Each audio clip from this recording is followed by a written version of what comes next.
Alors, bonsoir à toutes et à tous.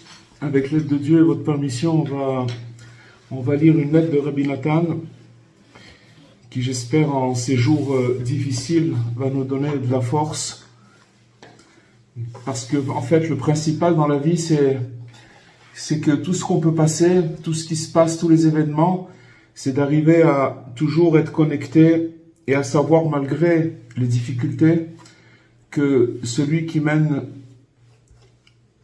tout le monde, c'est Dieu, il n'y a que lui, et qu'une personne qui arrive à regarder, à voir, à reconnaître Hachem, alors ça amène beaucoup d'apaisement, même si c'est difficile, mais les choses, elles sont vécues d'une autre manière. Sinon, on peut arriver à des extrêmes s'il manque cette foi, cette émouna, de savoir que tout, c'est que Dieu qui fait tout. Alors, avec l'aide de Dieu, on va commencer une lettre. Il dit comme ça, Rabbi Nathan, « Seulement montre-toi très fort et courageux, sans borne. » Ça veut dire que c'est sans limite. La force et le courage, c'est quelque chose qu'il faut avoir sans limite. Et ne fais cas d'aucune pensée de désarroi, d'aucun doute qui viendrait se glisser dans ton cœur. Parfois, et souvent, si on arrive à prendre un petit peu de recul par rapport à nos pensées, et qu'on arrive à les voir défiler dans notre tête, vous voyez, si on fait un exercice d'essayer de sortir de soi-même et de se regarder penser, d'accord? Alors, on voit qu'il y a beaucoup, des fois, des pensées qui viennent à nous, où on est peut-être familier à ces pensées, c'est des pensées qui reviennent, ou des fois ça peut être des pensées de désarroi, qui essayent de se glisser dans le cœur. Donc ça veut dire que maintenant nos pensées, elles sont pas toutes vraies, dans la mesure où des fois c'est comme si que on prenait en otage un pilote d'avion, d'accord, et qu'on lui dit non, tu vas aller là-bas et tu vas là-bas, et que la personne qui est dans l'avion, le pilote, lui, il croit que c'est lui qui est en train de, mais en vérité on le force. C'est la même chose pour les pensées, c'est-à-dire que maintenant, des fois, il y a des parasites, on va expliquer cette chose-là, qui viennent se glisser dans notre esprit et qui commencent à, si vous voulez, à réfléchir. Et nous, on pense que c'est nous qu'on réfléchit, mais c'est pas nous en fait. Alors, il nous dit que de même reste sourd au discours de morale formulé par les forces du mal et le mauvais penchant. Donc il y a des forces du mal qui se trouvent en nous, il y a un mauvais penchant et qui vient et qui parasite notre pensée, et on va commencer à penser des choses qui viennent de l'obscurité, des choses qui sont pas positives. Et à cause de cette pensée-là, la personne elle est complètement asphyxiée, dans la mesure où elle est déconnectée, parce que si vous voulez, ces pensées, c'est des pensées nauséabondes qui le déconnectent, si vous voulez, de la providence divine. Parce que, en fait, si vous voulez, Dieu, il renouvelle sa création à chaque instant. Donc, si quelqu'un y croit ça, donc il sait que à chaque instant, il y a des choses qui changent. Et sans arrêt, chez l'homme, dans le monde, ça n'arrête pas. Maintenant, s'il se fige sur une situation, alors il peut perdre complètement courage. Et ça, si vous voulez, ça vient des pensées. Ça vient des pensées qui viennent dans notre esprit, nous donner des pensées de désarroi, etc. Et ça, c'est quelque chose de... Donc, Rabbi Nathan, dans cette lettre qu'il envoie à son fils, il nous fait montrer comment le processus, qu'est-ce qui se passe, qui en fait, c'est des pensées qui viennent nous donner des leçons de morale dans notre cœur, dans le but de nous affaiblir et de nous éloigner du peu de bien qu'on voulait saisir et emmagasiner. D'accord? On veut faire du bien, on a des aspirations, on voudrait avancer, on voudrait s'améliorer, on voudrait être mieux, etc. Donc tout ça, c'est le peu de bien qu'on voudrait faire, mais ce peu de bien-là, il est parasité par des pensées de désarroi qui sont dans le cœur de l'homme, qui abritent dans le cœur de l'homme, et que même ce peu de bien qu'il voudrait faire, ça paralyse la personne. Alors il dit, surtout ne te laisse pas séduire, refuse catégoriquement de les écouter. Regardez comment Rabbi Nathan, il explique, ça dépasse la psychologie, dans la mesure où si c'est quelque chose de transcendant, dans la mesure où il nous fait montrer qu'il y a des énergies en nous et c'est finalement, l'ennemi, il est chez nous, il est en nous. Vous voyez, des fois, on se bat contre un ennemi extérieur, mais le premier, c'est nous-mêmes, parce qu'on n'arrive pas à faire la différence. On est, si vous voulez, c'est comme si qu'on se faisait agresser, violer. C'est-à-dire qu'on rentre dans notre tête et on commence à avoir des pensées qui sont malsaines. Il dit, Rabbi Nathan, en effet, je te rappelle une chose que j'ai eu l'occasion de te dire à maintes reprises. On écoute les réprimandes et les leçons de morale qu'à condition qu'elles rapprochent de Dieu et non qu'elles éloignent de lui. Vous comprenez? Ça, c'est déjà, si vous voulez, pour reconnaître si une remarque, elle est bonne, que ce soit une remarque qu'on va écouter à l'extérieur, que quelqu'un va nous dire, ou alors une remarque que nous, on se fait à nous-mêmes. Comment on peut savoir si elle est bonne ou pas, cette remarque? Tout simplement que quand vous allez penser à quelque chose dans votre esprit, et qu'après y avoir pensé, vous allez vous sentir dans un désarroi, un petit peu, comment dirais-je, découragé, ça veut dire que tout ce que vous avez pensé, c'était quelque chose de négatif. C'est-à-dire, et même si cette chose-là, elle est vraie, c'est-à-dire qu'elle est logique, de dire par exemple, voilà, j'ai fait telle chose et à cause de ça, voilà, tout ça, peut-être, ou que la personne, elle a fait une erreur, d'accord? Et que cette erreur-là, même si c'est vrai qu'elle a fait l'erreur, à partir du moment où, si vous voulez, la morale qu'on se fait dans notre esprit, elle amène à de la tristesse ou du découragement, ça veut dire que c'est complètement faux. Ça veut dire qu'on n'a pas le droit. Ça veut dire qu'une remarque, elle est là pour nous faire grandir, pour nous développer. Elle n'est pas là pour nous faire tomber.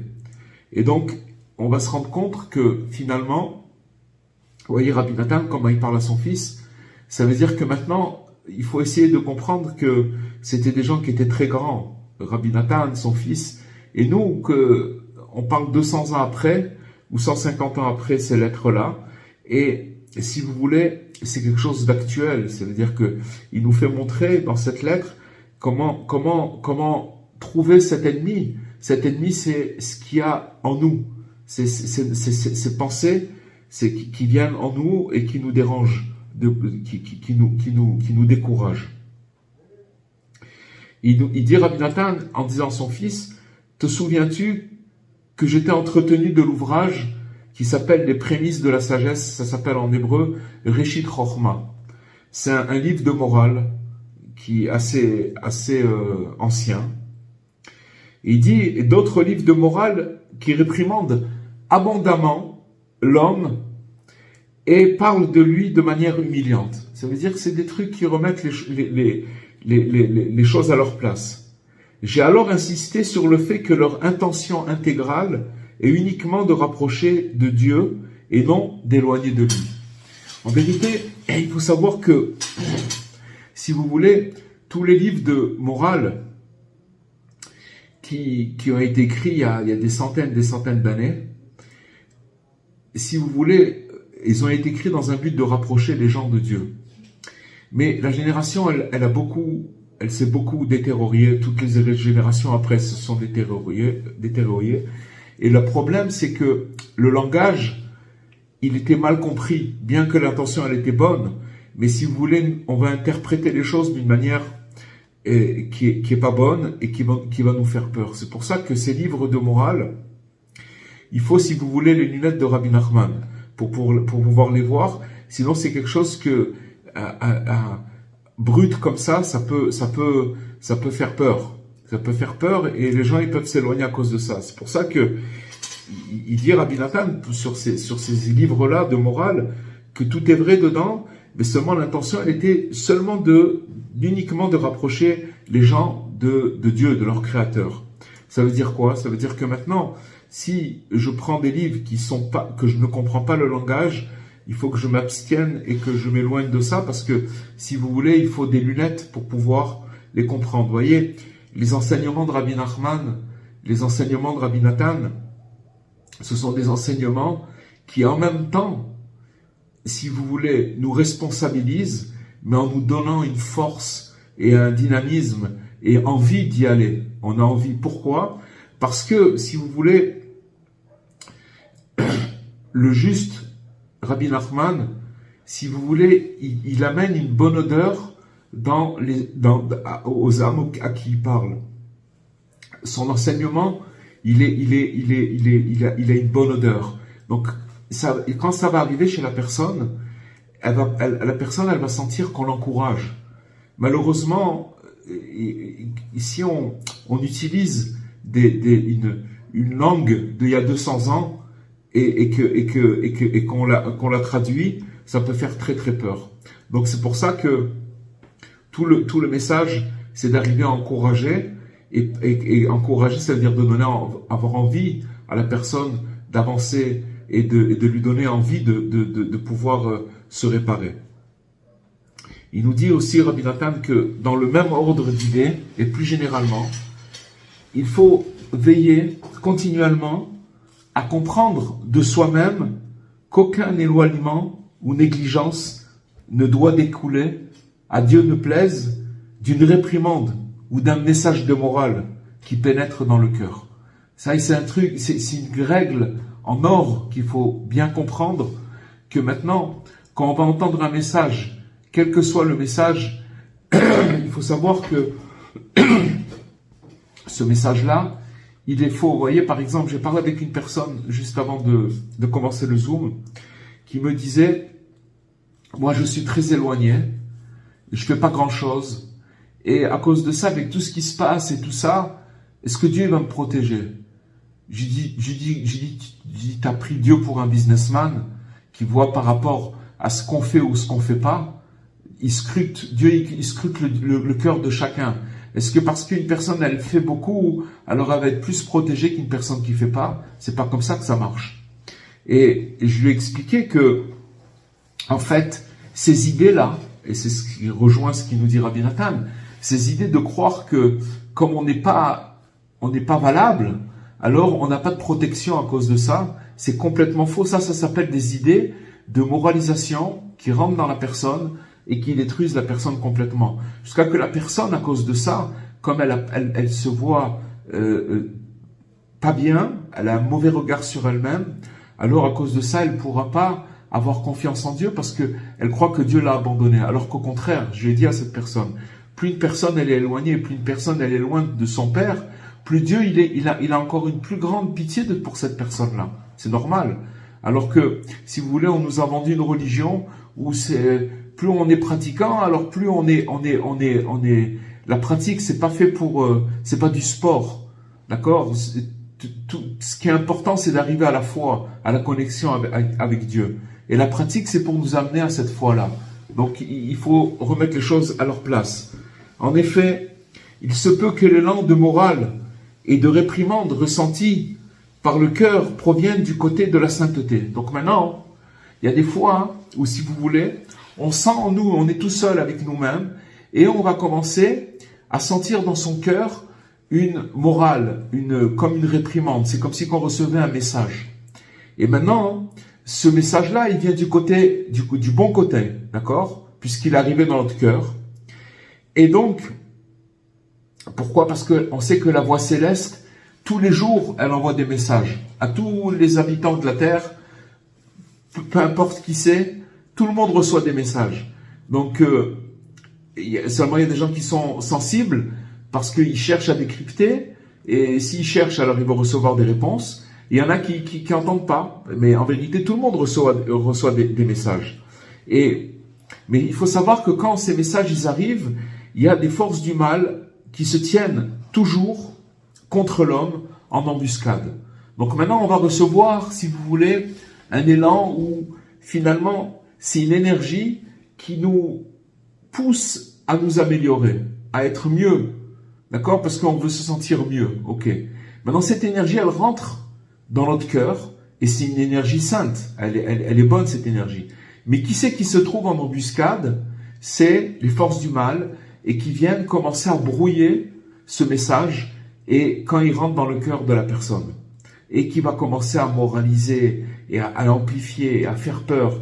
Si vous voulez, ce message-là, il a mal été interprété parce que déjà, cette étincelle qu'on reçoit dans notre cœur, c'est une lumière.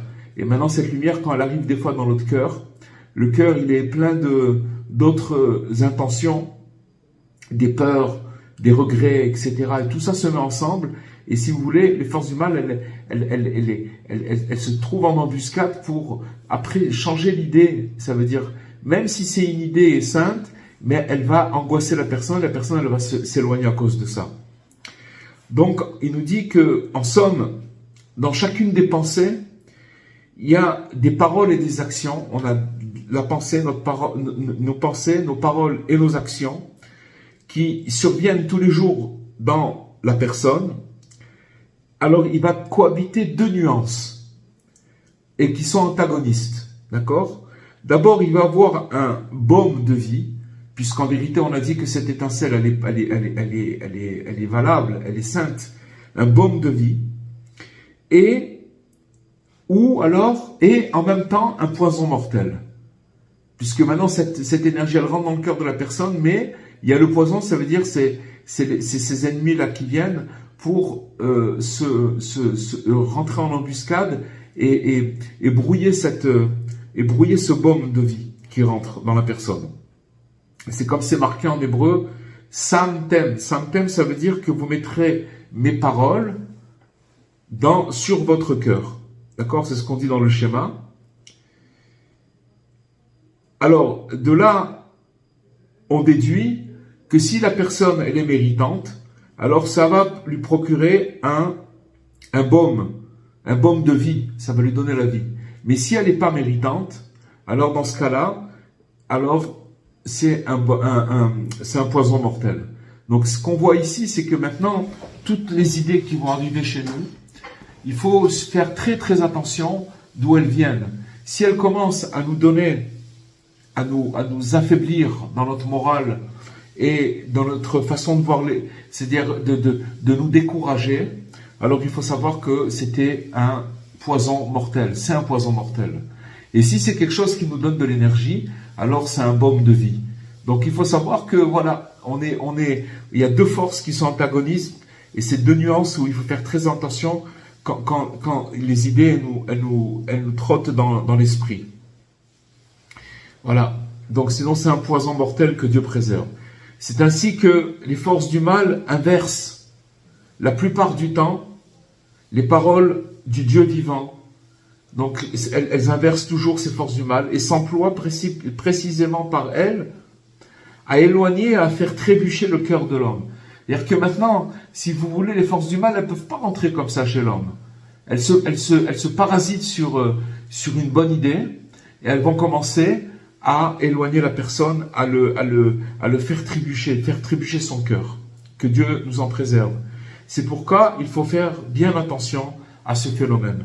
Regardez ce qu'il nous dit Rabbi Nathan. Il faut faire très très attention à ce phénomène.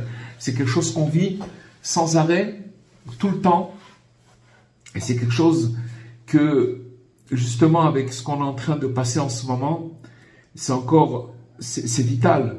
Parce qu'on peut très très vite rentrer dans des pensées que Dieu préserve, où on peut croire qu'on n'arrive plus à voir Dieu à cause de la peur, à cause du doute, à cause de toutes ces choses-là. Toutes ces choses-là, il nous dit Rabbi Nathan que ça vient du mauvais penchant et que on doit donc s'attacher au baume de vie. Et il dit Rabbi Nathan que d'ailleurs, il se trouve déjà chez nous de façon détaillée plusieurs conseils qui sont destinés à expliquer à l'homme comment se protéger des forces du mal et comment se revigorer et se réjouir. Se réjouir et se revigorer, c'est pas quand tout va bien. Quand tout va bien, c'est pas difficile. C'est quand ça devient étroit, quand c'est difficile, c'est là, si vous voulez, qu'on arrive à mesurer notre attachement à Dieu et comment vivre les situations. Comment vivre les situations. Il dit, Rabbi Nathan, qu'est-ce que ça veut dire se protéger des forces du mal et comment se revigorer et se réjouir?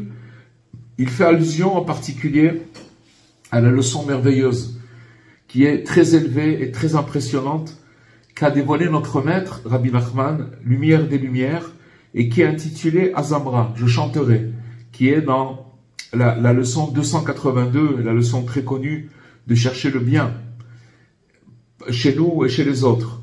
Il dit, Rabbi Nathan à son fils, approfondis-la et approfondis-la encore. Vieillis et prends du temps avec elle et ne t'en sépare pas, car il n'y a pas de meilleure chose que ça. C'est-à-dire de chercher le bien.